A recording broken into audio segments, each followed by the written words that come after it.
una alegría como siempre abrir el diario americano de Carla de Aguilar Amat. Hola, Carla. Hola, Raquel, ¿cómo estáis? Pues muy bien, encantados de escucharte de nuevo, te oímos perfectamente, esperamos que no esté nevando mucho en Boston. No nieva, esta semana está haciendo buen tiempo y por suerte la nieve ya se está derritiendo de la última nevada. Muy bien. Así que ya no tenemos que llevar las botas de nieve todo el rato, que es un poco pesado. Pues sí. Sí. Bueno, pues nada, aquí seguimos desde Boston y retomamos algunos temas que hemos comentado anteriormente. Y como ya os anuncié, a veces os hablo de libros, ¿no? Porque como os conté, voy a un club de lectura. Aquí en Boston es muy popular ir a club de lecturas. Sí. Y es una manera de leer más. Os lo recomiendo muchísimo porque yo desde que voy leo al menos un libro al mes.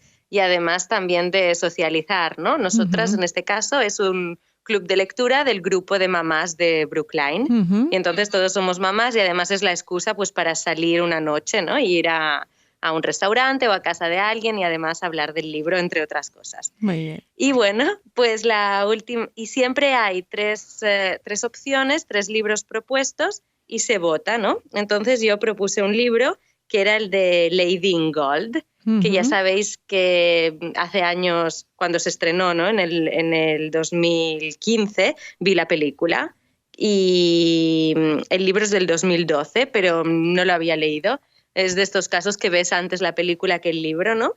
Y bueno, y después tuve la oportunidad hace poco de ir a Nueva York y os lo conté, que fui al New Gallery y vi este cuadro de Klim, ¿no? Porque tanto el libro como la película pues hablan del cuadro de Adele Bloch-Bauer, que lo realizó Klim, ¿no? Un retrato de Adele Bloch-Bauer que después fue pues robado por los nazis y toda la historia de cómo la familia finalmente recuperó el cuadro. Entonces, la película seguro que muchos de los oyentes la habrán visto, ¿no? Sí, sí. Con Helen Mirren de protagonista, sí, ¿no? Helen Mirren y... ¿Cómo se llamaba el chico? Ryan Reynolds. Sí, Ryan Reynolds. Sí. Oye, una cosa, ¿es mejor el libro o la película? Son muy diferentes. Vale. Para mí no tienen nada que ver. Creo que, bueno, nosotros de hecho ahora vamos a hacer una noche para ver la película, porque a veces cuando hay películas luego hacemos otra cita para ver la película y comparar. Para mí no tienen nada que ver. La película, bueno, ahora no me acuerdo muchísimo porque la vi hace unos años, pero es bastante rápida. O sea, es más que nada la época actual, donde sale María Altman, que es la sobrina de Adele, que vive, bueno, murió hace poco, pero que vivía en Los Ángeles y está intentando recuperar el cuadro. Tardó 10 años en recuperar este cuadro que estaba colgado en un museo de Viena. Y con la ayuda de este chico, su abogado, que era un abogado muy joven, amigo de la familia, con una historia similar a la suya, de abuelos austríacos que habían emigrado o escapado a Estados Unidos, ¿no? Y bueno, pues este juicio y todo lo que hacen, ¿no? Para recuperar el cuadro. Y de vez en cuando hay flashbacks hacia la época de Adele, Viena, los nazis, todo esto. Pero bueno, el libro es muy, muy detallado. O sea, a mí sí que me ha gustado mucho y he aprendido muchísimo sobre Viena, sobre Klim, sobre Adele, sobre María, muchos detalles que no conocía. Para otras personas que estaban en el club de lectura no lo han terminado porque lo han encontrado que era un poco lento y que había demasiados personajes. En esto también estoy de acuerdo que hay demasiados personajes porque se podría centrar solo en Klim y esta familia, ¿no? Pero en cambio muchas veces te habla de otras personas de la época o de no sé, de casos similares y se va un poco por las ramas. Entonces esto despista un poco la atención, ¿no? Y bueno, a mí porque me encanta este tema, pues me ha gustado mucho y no sé, encuentro que he aprendido mucho sobre toda la vida de Klim, porque Klim, por ejemplo, pues no era judío, ¿no? Pero sí que casi todos sus clientes eran judíos. Y luego mucho sobre las biografías de todas estas personas, pero también sobre el caso de este cuadro en concreto, porque lo que tampoco es una situación muy clara, porque Adele había dejado el cuadro en herencia a a este museo, ¿cómo se llama? Belverde, creo. ¿Belvedere? ¿Cómo? ¿Belvedere? Sí, Belvedere, sí. Ella había dejado el cuadro en herencia a este museo. Lo que pasa es que ella murió antes del nazismo. Ella murió de una enfermedad. Entonces, realmente el cuadro lo tenía su marido y ella sí que era, o sea, era su deseo que el cuadro se quedara en Viena y se quedara en el museo, pero claro, no vivió el nazismo. Si hubiera sabido lo que pasa a continuación, no habría querido que el cuadro se quedara en Viena, ¿no? Y después ellos realmente, antes de que el marido muera, se lo roban al marido, los nazis, ¿no? Le quitan el cuadro. Entonces, y además dicen que en esa época las mujeres tampoco podían escribir una herencia, sino que era todo decisión del marido. Sí. Entonces, si Ferdinand, no sé, que era el marido de Adele, pues después de ver lo que era el nazismo y todo, había cambiado de opinión, pues tampoco le podían quitar el cuadro, ¿no? Y después, entonces no es un caso como súper claro, ¿no? Sino que había muchos aspectos que considerar y María, que es la hija de la hermana de Adele, de Luis, sí que tiene clarísimo que quiere recuperar el cuadro y junto con este abogado pues lo intenta y se pone de acuerdo con los otros herederos. Pero entre los herederos hay una chica que es la hija de Luis, que es su sobrina. O sea, la sobrina de María. La sobrina de María, exacto. O sea, María es la sobrina de Adele y Nelly es la sobrina de María, ¿sí? Sí. De la hermana de Adele. Es la hija de la hermana de Adele. Y entonces ella todavía sigue viva, Nelly, y en cambio su madre no. Y Nelly no quiere recuperar el cuadro. Ella dice que el deseo de Adele era quedarse en Viena y que por tanto el cuadro se debería quedar en Viena y también no quiere trabajar con este abogado, sino que coge su propio abogado. Wow. Y hay otros 5 herederos. Entonces realmente es un caso muy, muy concreto. Pero bueno, termina con un final feliz, que al final pues recuperan el cuadro y al final deciden venderlo porque son varios herederos, así que deciden venderlo y siempre habían pensado que Adele lo que quería es que el cuadro estuviera expuesto y al final pues esto está en la New Gallery de Nueva York. Muy bien, pues como haces tú recomendándonos que nos apuntemos en un club de lectura, nosotros les animamos desde el Diario Americano de Carla de Aguilar Amat a que vean la película, pero que también lean este libro que a ti tanto te ha gustado. Así que hacemos una pequeña pausa y vamos al descubrimiento. Muy bien.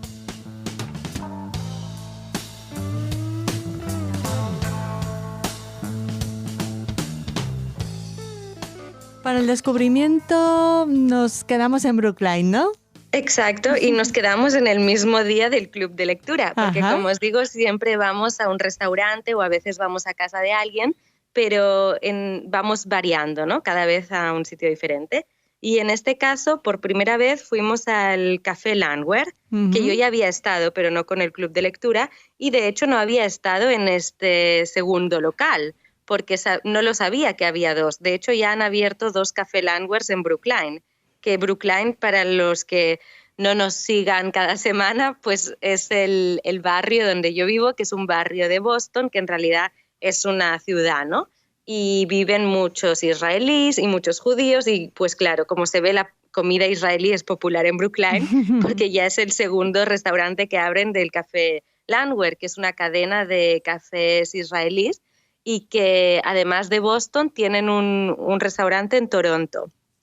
Pero en Brookline pues esto ha tenido mucho éxito y ya tienen 2 y lo que me ha sorprendido, yo había ido durante el día y había tomado pues no sé, tipo brunch, ¿no? Y el café es muy bueno, pero realmente tienen diferentes menús para diferentes horas del día, así que nunca había ido a cenar allí y para la cena pues tienen además de shakshuka y que esto lo tienen todo el día, ¿no? Shakshuka, pero tienen muchas ensaladas, muchos no sé, muchos tipos de hummus diferentes, no sé, o sea, el menú muy es un poco diferente.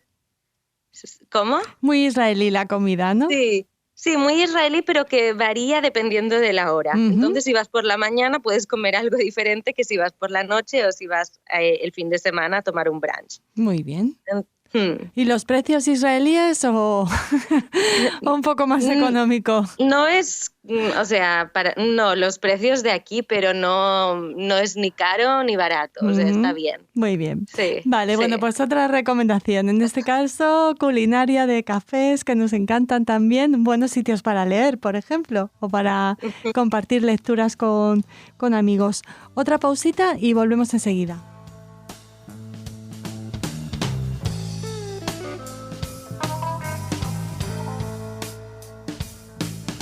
Y la segunda parte nos hablas de una película documental. Exacto, es un documental que ya hacía tiempo que os quería hablar de este documental, porque en realidad lo vi en el Festival de Cine Judío de Boston, pero luego fueron pasando las semanas y todavía no lo he comentado. Y tú me decías antes de grabar que ya hablasteis de este documental en otro programa, Sí. Si les interesa profundizar más. Pues sí, hablamos con la directora.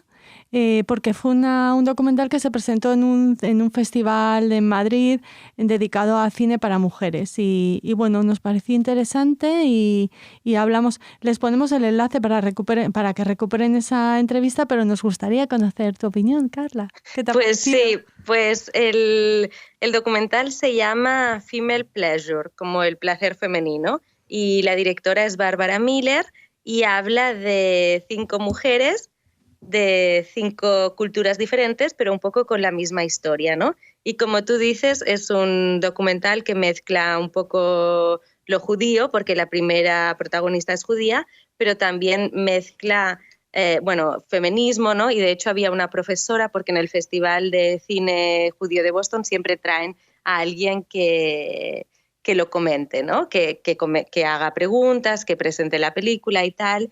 Y era una profesora tanto de estudios judíos como de estudios feministas o femeninos, no sé.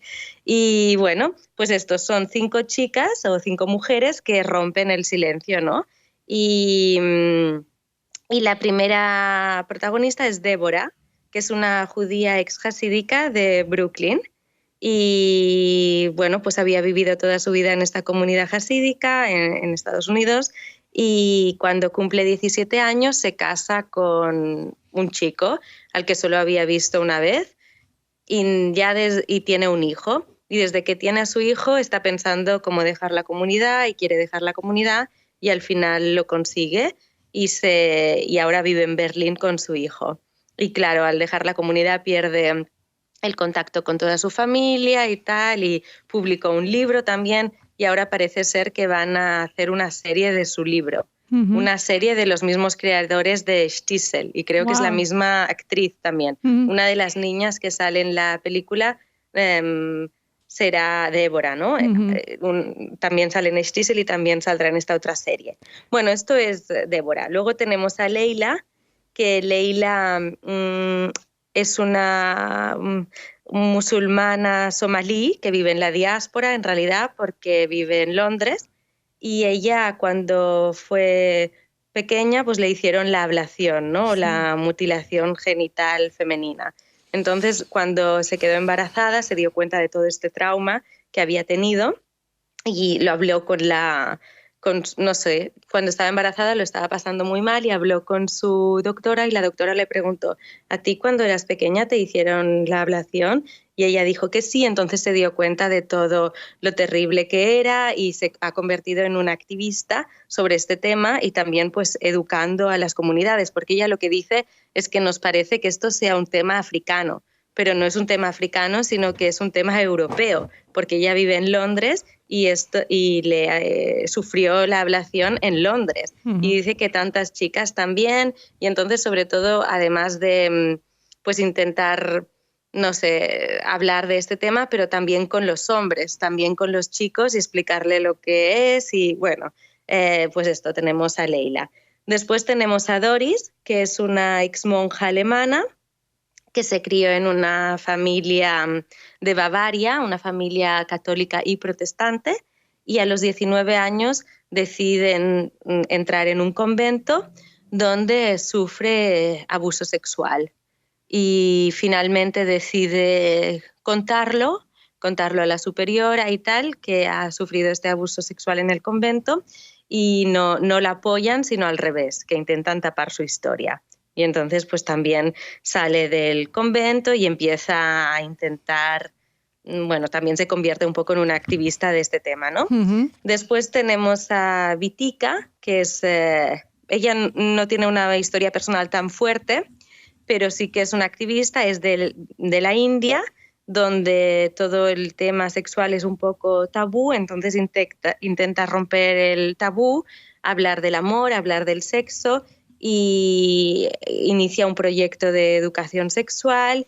Y de hecho, después de la película, ¿no?, que se hablaba de cómo era la vida en estos países y tal, decían que actualmente la India, hay un ranking de los países más peligrosos para mujeres, sí, y actualmente la India es el país más peligroso para las mujeres. Sí, hay muchas violaciones, sí. Uh-huh. Sí. Por lo menos por lo que vemos en las noticias. Sí, pero que por otro lado también me extraña porque, por ejemplo, los israelíes cuando se van a hacer el viaje después del ejército, muchas chicas van solas por la India, ¿no? Y hay muchas chicas también que viajan solas por la India de todas partes pensando que es un país seguro y ya no es tan seguro, ¿no? Bueno, pero quizá las zonas a las que van las chicas israelíes son zonas no tan peligrosas o que, bueno, ya hay hay más turismo israelí, no sé, a lo mejor tiene que ver con eso también. Sí, bueno, y la última chica, que es, no sé ni cómo pronunciar su nombre, Roku Denashiko, que es una artista japonesa, bueno, que después todas se convierten en activistas, ¿no? Pero ella a priori es una artista japonesa de manga. Uh-huh. Entonces, ¿qué pasa? Que a esta chica le encanta hacer arte relacionado con su vagina. Entonces imprime su vagina en 3 dimensiones, después hace una canoa en 3 dimensiones y tal, que no deja de ser, todo el mundo cuando salía ella, pues el público se reía, ¿no? Porque no deja de ser un personaje gracioso. Pero en realidad lo que ella quiere pues es una artista y quiere tener libertad de creación, ¿no?